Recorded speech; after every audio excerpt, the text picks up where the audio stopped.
当地时间周一上午10时，万众瞩目的纪念卫国战争胜利77周年阅兵式在莫斯科红场举行。普京总统在致辞中表示，俄罗斯通过对乌克兰发起特别军事行动，已经先发制人地击退了侵略。这也是俄政府首次用击退侵略定性俄乌冲突。阅兵式中，俄军多款现代装备亮相。不过，在阅兵式开始之前，官方宣布空中阅兵环节因天气原因而取消。因而原定飞过红场的末日飞机伊尔80空中战略指挥机没有现身。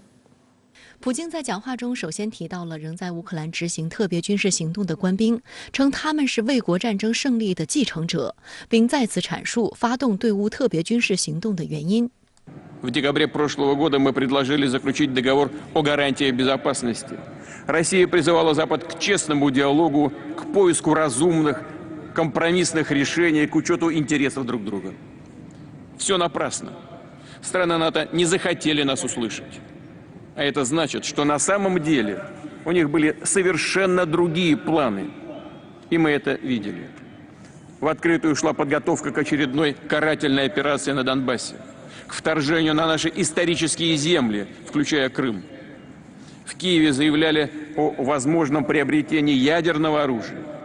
Блок НАТО начал активное военное освоение прилегающих к нам территорий.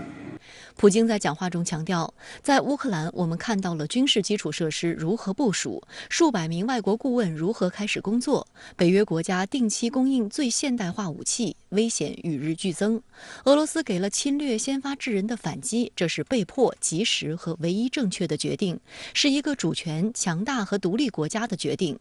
俄罗斯卫星新闻网报道称，这是俄政府首次用击退侵略定性俄乌冲突。普京还在讲话结尾重申俄方去年提到的红线原则，强调俄罗斯在乌克兰问题上面临绝对不可接受的威胁，强调这是一场特别军事行动。值得注意的是，西方媒体此前高调预测，普京在这次阅兵式讲话中将正式对乌宣战，发动全国大动员等等，但这些猜测最终都没有兑现。这个近几年，这个欧洲很多国家这个极右化的一个发展的趋势，尤其是这种法西斯的思潮，会对二战以来的一些欧洲的格局造成很大的冲击。因此，普丁再三强调这个部分，那也让俄罗斯在乌克兰的整个特别军事行动增添了他所谓的一个很有理由这样做。卫国战争胜利日是俄罗斯最隆重的节日之一，用于纪念1945年战胜纳粹德国。今年红场阅兵由俄罗斯陆军总司令萨柳科夫指挥，国防部长绍伊古检阅，共有1.1万名军人、131件现代化武器和军事技术装备接受检阅。首先，由各军兵种、军校学员和哥萨克军人组成的33个徒步方队依次走过红场，其中包括6所军事院校的女兵方队。接着，机械化装备方队由卫国战争中大显神威的传奇坦克 T34 坦克引领，随后跟进的有 T72B3M、T90M 突破主战坦克和世界首款第4代主战坦克 T14阿玛塔，以及台风系列装甲车和虎 M 装甲车、BMP-2 和 BMP-3 步兵战车、库尔干人步兵战车、伊斯坎德尔战术导弹系统、MSTAS 型152毫米自行火炮、龙卷风机多管火箭炮系统、亚尔斯洲际弹道导弹、道尔 M2、山毛榉 M3、S400防空导弹系统和天王星9战斗机器人等现代化装备，其中配备有自动制导和火控系统的122毫米口径龙卷风 G 多管火箭炮系统是首次亮相红场阅兵。亚尔斯洲际这个弹道飞弹以及核常兼备的伊斯坎德尔这个弹道飞弹系统这个代表了俄罗斯在整个核武能力，尤其是目前俄罗斯在整个军事力量这个部分，其实它的核武的威慑力那是世界最强的国家，这个部分变成俄罗斯的所谓的镇国神剑。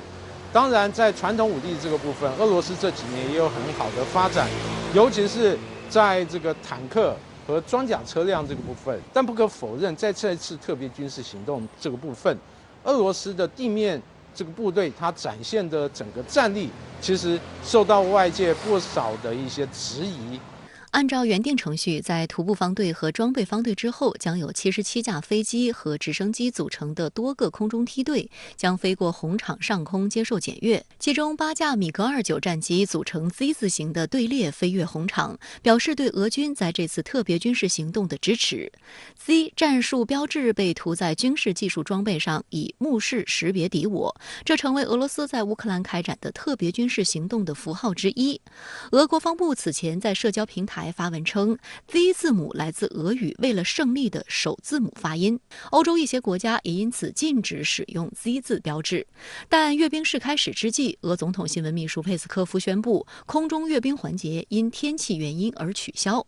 这意味着原定飞越红场上空的伊尔80空中战略指挥机也没能现身。路透社指出，伊尔80又被称为末日飞机，因为一旦发生核战争，伊尔80能够充当空中指挥所，保障俄领导人和军方对俄军的有效指挥，属于俄罗斯的顶级机密。伊尔80过去仅在2010年红场阅兵出现过一次。西方舆论声称，普京在俄乌战争爆发后不久就将其核力量置于高度戒备状态。伊尔80意味着俄罗斯对西方的威慑。值得注意的是，据英国《每日邮报》报道，美国总统的末日飞机 E-4B 空中指挥机近日被发现正在南加州进行空中加油演习。该机由波音747-200B 飞机改装而成，虽鲜为人知，却是空军1号的姊妹飞机。自冷战时代以来，当总统在美国国内时，至少有一架 E-4B 在内布拉斯加州奥马哈的奥夫特空军基地，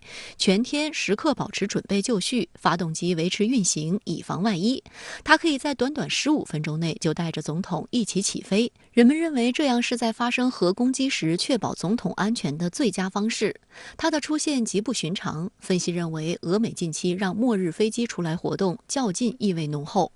对于红场阅兵，在周一的中国外交部例行记者会上，发言人赵立坚表示，世界反法西斯战争伟大胜利的取得是全世界爱好和平和正义的国家和人民共同奋斗的结果，也为二战后的国际秩序的构建奠定了重要基础。国际社会应该共同捍卫二战胜利成果和国际公平正义，坚定维护以联合国为核心的国际体系和以国际法为基础的国际秩序，积极践行真正的多边主义，坚定维护世界和平与安宁。